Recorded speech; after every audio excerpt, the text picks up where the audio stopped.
Friends, ఇక్కడ ఒకటి పాత ఇండ్లు ఉంది. ఇక్కడ గమనించండి, ఇది నైరుతి బ్లాక్. ఇది ఈ నైరుతి బ్లాక్ అయ్యి ఉత్తరం ఉన్నాయి. వీళ్ళకి ఈశాన్యంలో స్థలాలు ఉండి బాగానే సంపాదించినారు. అయితే ఈ ఇల్లు చిన్నగా ఉంది, బాగలేదనే ఉద్దేశంతో నిండా ఆగ్నేయం లేకపోయి ఇక్కడ కట్టినారు. అంటే ఆ ఇంటికి ఉత్తర వాయువ వీధి పోటీ పడింది.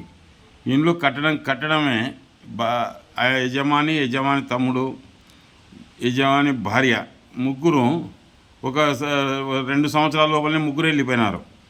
తర్వాత పిలిపించి అడిగితే ఈ ఇంటికి ఆ ఇంటికి వాయువం ఆగ్నేయమైంది, ఇది పనికిరాదు, దానికి తోడు ఉత్తరవాయు వీధి పోటీ ఉంది, ఇది పనికే రాదని చెప్పి వచ్చినాను.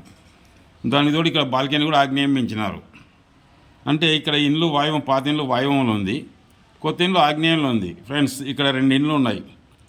పాత ఇండ్లు నైరుతి బ్యాకు, దానికి ఈశాన్యంలో కొంత స్థలం ఉండి ఎచ్చుదుండి కారణంగా ఉత్తరం అద్దు అయినా వాళ్ళు బాగానే రాణించినారు.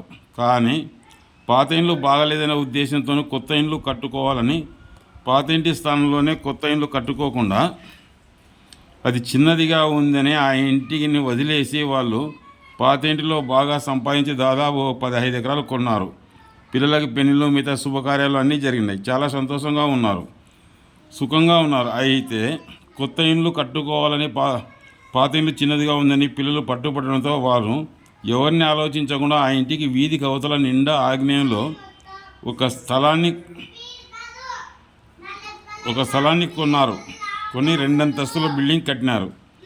ఆ ఇంటికి ఉత్తర వాయు వీధి పోటు ఇస్తుంది. దానిలో తూర్పు అద్దు చేసి నిర్మించినారు. దాని ఫలితంగా ఆ ఇల్లు కట్టిన వెంటనే 1 సంవత్సరం లోపలనే యజమాని స్వర్గస్థులైనారు. యజమాని తమ్ముడు కూడా స్వర్గస్థులైనాడు. వాయువ ఆగ్నేయ దోషాల వలన ఆ ఇంట్లోని వారు చాలా వరకు నష్టపోయి అనారోగ్య కారణంగా చాలా వరకు ఆస్తిని అమ్మివేసినారు. పిల్లలకు కొడుకుల్లో ఒకరికి ఉత్త ఆడపిల్లలే పుట్టినారు. వాయువాగ్నేయ దోషాల వలన చాలా నష్టపోయినారు. పిలిపించడాక ఆ ఇండ్లు పనికిరాదు, ఏదో ఒకటి చేసి అమ్మి పరేయండి అని చెప్పి వచ్చినాను. ఇక్కడ ఇది అమ్ముకోండి, ఇది పనికే రాదు అని చెప్పి వచ్చినాను.